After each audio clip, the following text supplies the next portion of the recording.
Hi there. Updated review on my Argo 1000 2022 XRT.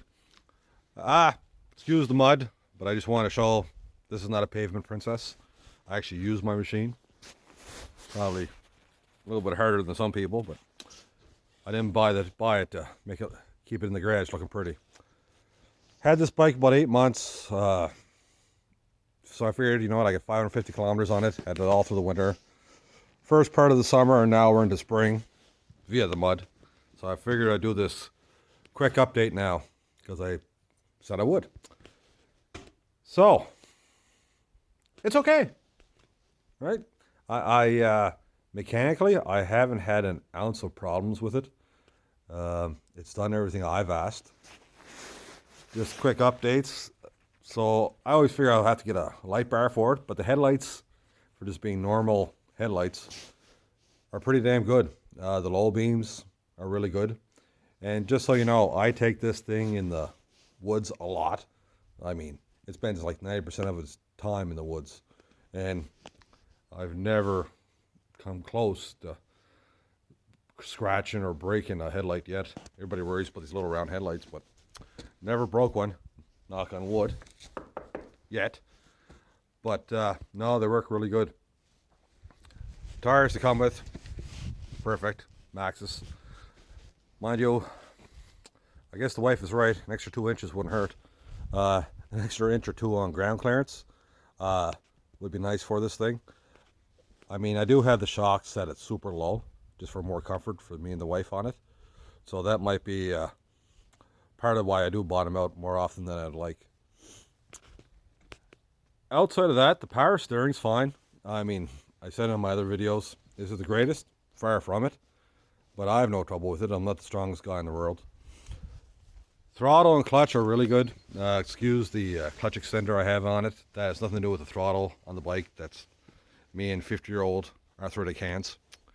Like I said before, this blue dash, I mean, it looks pretty at night. Hard to tell on the camera during the day. But the problem is you can't read it at night, like at all. You got to pretty much stand right on top of the damn thing to read it. That it's absolutely useless. And no temperature gauge on a four-wheeler. That's just crazy. Starts up fine in the winter. I've had it running in like, God, we had a couple of days here. It was like minus 30 to 40 degrees centigrade. And I went to start it, and even I was surprised it started right up. One of the issues I had when I first got in the summer, I found it really, really stupid hot in the back. Wintertime, spring, yeah, no trouble at all. Still does like to collect the mud. I mean, I've only been through the wet mud today and not much grass, so it hasn't really picked up too much. But I had to use the pressure washer on the other day, and it was bound up pretty good. Definitely not a swamp machine. The only big thing I hate about these things that I mean, the plastics don't show scratches, and it should. I mean, you have to see the trails I go in. But at the same time, man, they are weak as you know what. I have stapled these plastics more times than not. If you come down any kind of stump or rock, pieces just fly off, and it's an awful shame. I mean, the fit and finish on these machines are not the greatest, to say the least. But as far as, like I said, the bottom plastics, it's actually disheartening. If I ever get rid of it, that's probably why I'll get rid of it, not for anything else. The downhill assist, it's there, and I said it before, but I'll say it again. It will run away on you, but at the same time, it's really good on ice. Anybody that knows have their controlled descent or their engine brake kind of slow them down on ice and then send you into a tailspin. I had no trouble shifting. Shifts fine. The odd time though, you do gotta kind of give it a little shot in reverse or ahead to get into park. Excuse the video quality. I'm actually on a $150, Motorola phone, so it's not the best. Shocks are still good. I mean, like I said, I can't complain about the ride. The machine is a brick. The seat's comfortable, no problem there, but it's wide. If you have a very, very narrow inseam, yeah, you're going to feel it to get used to it. The passenger seat, wife loves it, says it's the most comfortable bike she's ever had. be a passenger on. The only thing I find, she does slip ahead a bit. The other issue I have with these machines is there's no accessories. You really got to kind of modify everything.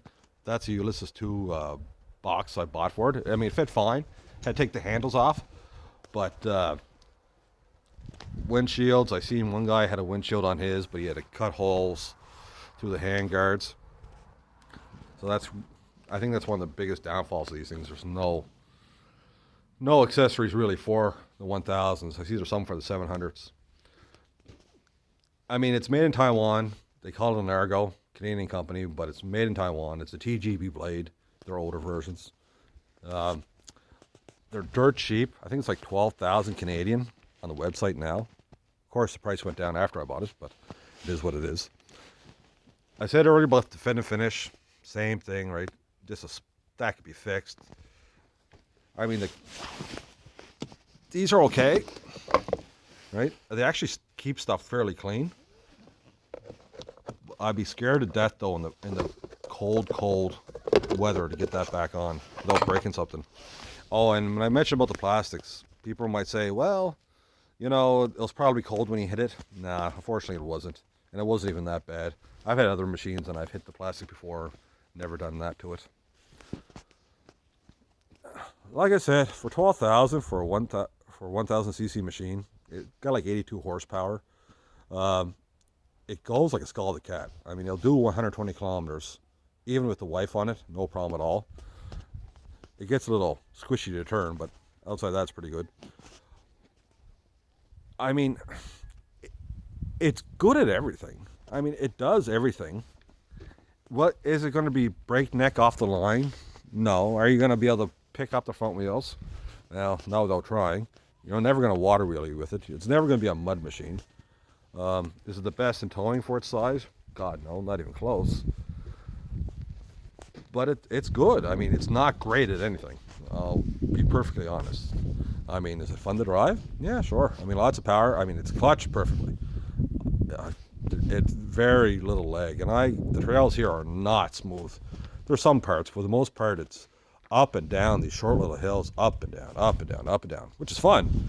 And even with the wife, and we are not small people, only a couple of times have I noticed kind of skip. And the best thing I like about it, you don't have to have it in low gear all the time in the deep woods or even on muddy trails. Not like the Can-Ams I had where you're always worried about burning off a belt. Again, zero mechanical issues. I think the biggest thing, like I said, it's good.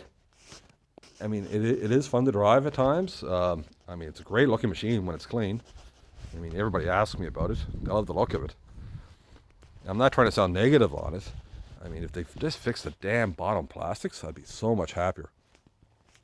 But for the price, I mean, the dealer's close for an 82 horsepower machine and for a 2-up machine. If you don't mind the wide seat, again, your inseam's going to feel it. Give it a shot. Again, I've had no issues mechanically on it, and it's been pretty well used. If I have any more issues or things pop up, I will definitely mention it. Take care.